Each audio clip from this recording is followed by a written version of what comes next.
नमस्ते बच्चों, आज हम बच्चों के साईं बाबा श्री साईं सच्चरित्र में से 8वां अध्याय त्रिकाल ज्ञानी साईं बाबा के बारे में पता करेंगे।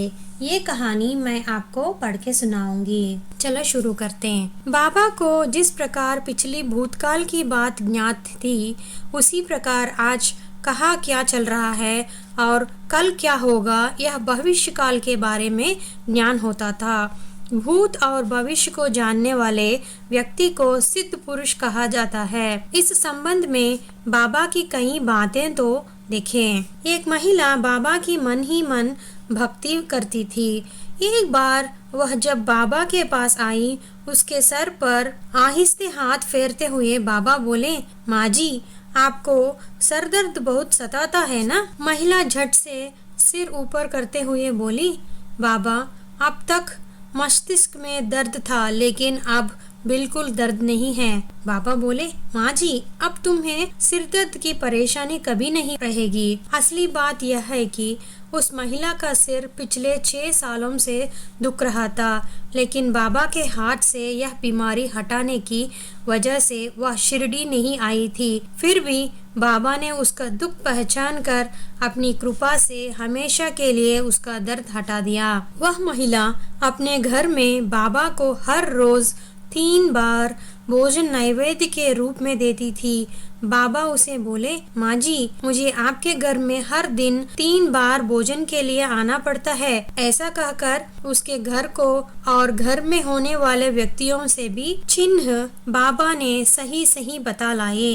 एक औरत ने अपने पति से बाबा के सामने रखने के लिए रुपया मांगा। गृहस्थ दफ्तर जाने के लिए निकले थे। उन्होंने अपना बटुआ खोलकर देखा तो उसमें सिर्फ 10 रुपये की नोट थी, छुट्टा रुपया ना था। तब उस अपने पत्नी से कहा कि शाम को यह नोट खुलवा कर तुझे रुपया दे दूंगा। लेकिन वही सज्जन सीढ़ियाँ उतरने के बाद जब मैं हाथ में डालते थी, उसे रुपया मिला, लेकिन वापस लौटकर पत्नी को रुपया देने के बजाय वे वैसे ही चले गए। शाम को वह रुपये की बात भूल गए। कुछ दिनों के पश्चात दोनों पति पत्नी शिरडी गए। दोनों ही बाबा को सामने बैठे हुए थे कि बाबा उस महिला से बोले, माँ जी, आजकल लोग बड़े बेईमानी हो गए हैं ना, जेब में रुपया होकर भी नहीं कहते हैं ना। उस बेचारी महिला को समझ में बाबा के बोलने का मतलब नहीं आया, लेकिन उसके पति को ध्यान में सारी बात आ गई।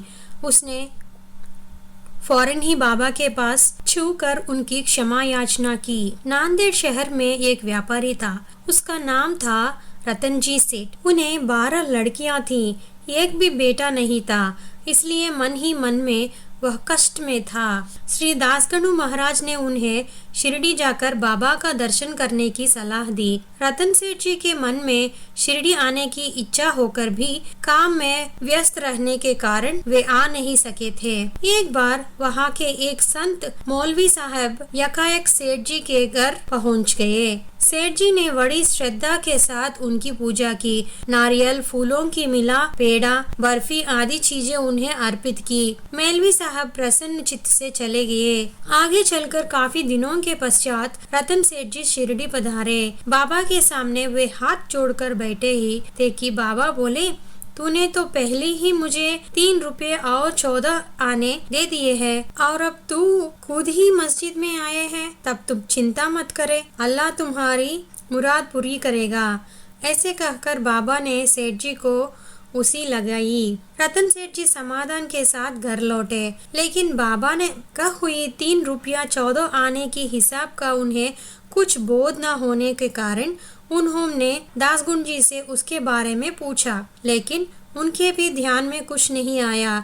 आखिर बातचीत में ऐसा ही उन दोनों में मौलवी साहब की मुलाकात याद आ गई। उस समय सेठ जी ने जितना खर्चा किया था उसकी पूरी सूची बनाई गई। तब वह पूरा खर्च विवरण ठीक 3 रुपये 14 आने हुआ। अर्थात मौलवी साहब को उपहार में दी हुई सारी चीजें असल में बाबा को ही मिली थी। अगले साल को बाबा के आशीष से रतन जी को बेटा हुआ। सेठ हरिश्चंद्र पितले नामक एक व्यापारी अपने छोटे बच्चे को लेकर पहली ही बार शिरडी आए थे। बाबा ने उसे चांदी के 3 रुपये दिए और बोले, मैंने तुझे पहले ही और 2 रुपये दिए हैं, दोनों एक साथ रखकर पूजा कर, तुम्हारी भला होगा। पितले जी घर लौटे, लेकिन पहले ही 2 रुपये दिए हैं, इस बाबा के बोल का मतलब उनको ध्यान में नहीं आया। उसने माताजी से इसके संबंध में पूछा। उसने बहुत सोचकर करके आखिर कहा, अरे तू जिस तरह अपने बेटे के साथ लेकर शिरडी गया, उसी तरह तेरे बचपन में तुझे साथ लेकर तेरे पिताजी अक्कलकोट गए थे। वहाँ के महाराज ने उन्हें 2 रुपये दिए थे, वे पूजा में अन्य देवताओं के साथ रख गए हैं। अब वे ही महाराज शिरडी में बाबा के रूप से आए हैं। उस वक्त को 2 रुपये यही हैं। बाबा किस प्रकार त्रिकाल ज्ञानी थे, यह बात इस घटना से स्पष्ट होती है। बाबा परमात्मा से या परमात्मा के अन्य रूपों से एक रूप हो गए थे। भक्तों ने जैसी इच्छा प्रदर्शित की कि उसी रूप में बाबा दर्शन देते थे। कभी श्री राम तो कभी भगवान श्री कृष्ण, कभी श्री पांडुरंग विठल तो कभी अक्कलकोट स्वामी महाराज, कभी कोई मौलवी तो कभी किसी के सद्गुरु। ऐसे विचित्र स्वरूपों में बाबा ने भक्तों को दर्शन किया है और भक्तों ने भी बाबा का चमत्कार देखकर अपने मस्तक उनके चरणों पर अर्पित किए हैं। एक समय महाराज दासगुण बाबा के पास थे कि उन्हें अचानक पंढरपुर के विट्ठल दर्शन की इच्छा हुई। उन्होंने बाबा के पास पंढरपुर जाने के लिए इजाजत मांगी, लेकिन बाबा के मन में उन्हें भेजना न था। बाबा बोले, गणु, यह शिरडी ही अपना पंढरीपुर है, अपने को शिरडी सिवा अन्यत्र जाने की आवश्यकता नहीं। दासगणु का बाबा पर बड़ा विश्वास था। वो सोचने लगे, यदि शिरडी ही पंढरपुर है तो यहाँ का पांडुरंग कौन है। इस सोच में वो मन में थे कि इतने में बाबा उन्हें श्री पांडुरंग रूप के दिखाई पड़े। इसी प्रसंग पर आधारित उनका एक सुंदर मराठी पद है। इस पद की आरंभ ही पंक्ति ऐसी, शिरडी माझे पंढरपुर साई बाबा रमावर। रमा याने रखुमाई, उसका वर याने पतिदेव, अर्थात रमा का पति याने पांडुरंग। वह शिरडी में आया है, इसीलिए शिरडी ही मेरा पंढरपुर है। यह इसका मतलब। तुम बच्चों जरूर इस सुंदर पद को कंठस्थ करें। गोली बाबा नामक एक सत्पुरुष वर्ष के 8 मास पंढरपुर में ही श्री विट्ठल की सेवा, उपासना, पूजा अर्चना करते थे और 4 मास तीर्थ करते थे। वे हमेशा बाबा के सामने ध्यान मन बैठते थे। वे कहते कि उस अवस्थाओं में बाबा उन्हें पंढरपुर के श्री विटावा के रूप में दिखाई देते हैं। प्रयाग प्रसिद्ध तीर्थ क्षेत्र में गंगा और यमुना को नदियों का संगम हुआ है। एक बार वहां जाने की इच्छा संत श्री दासगुणी जी ने बाबा के पास व्यक्त की। बाबा बोले, गणु, अपना प्रयाग तीर्थ यही है। और आश्चर्य की बात सचमुच ही बाबा के पैरों को दोनों अंगूठों में से गंगा यमुना की धारा बहने लगी। दासगणों को प्रयाग तीर्थ वही मिला। श्री बापू साहेब जो बाबा के एक परम भक्त, इनके ही अक्कलकोट स्वामी महाराज से मिलने की तीव्र इच्छा हुई। तब बाबा ने उन्हें उस स्वामी के रूप में फौरन दर्शन दिया और उनकी इच्छा पूर्ण की। कई भक्तगणों को बाबा कभी कभी द्वारकाधीश गोपाल कृष्ण जी के समान दिखाई देते थे। बम्बई के एक प्रसिद्ध डॉक्टर श्री राम भक्त थे। वे बाबा को नहीं मानते थे।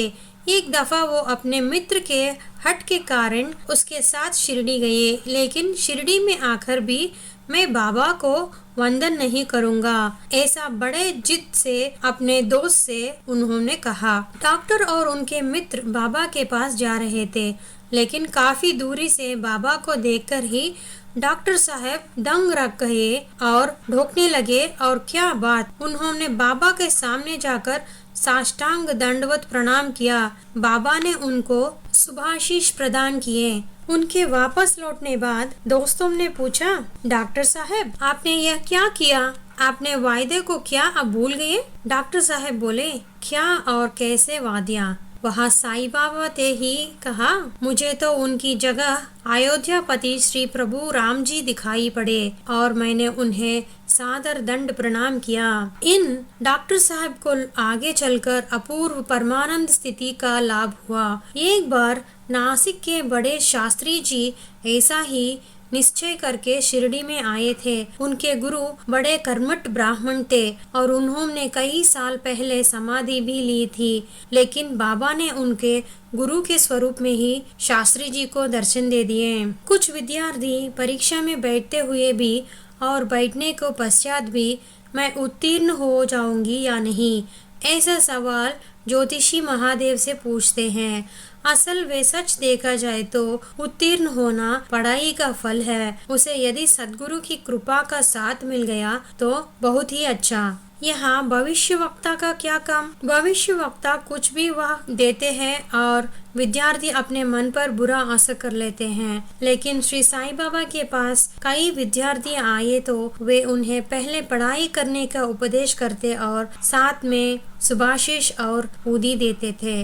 ऐसे विद्यार्थियों को निश्चित रूप से यश प्राप्ति हो जाती थी। इतनी सारी कहानी सुनाए थे ना बच्चों। इससे हम श्री शिरडी साईं बाबा के बच्चों के साईं बाबा में 8वां अध्याय समाप्त हुए हैं। ओम श्री साईं नाथाय नमः।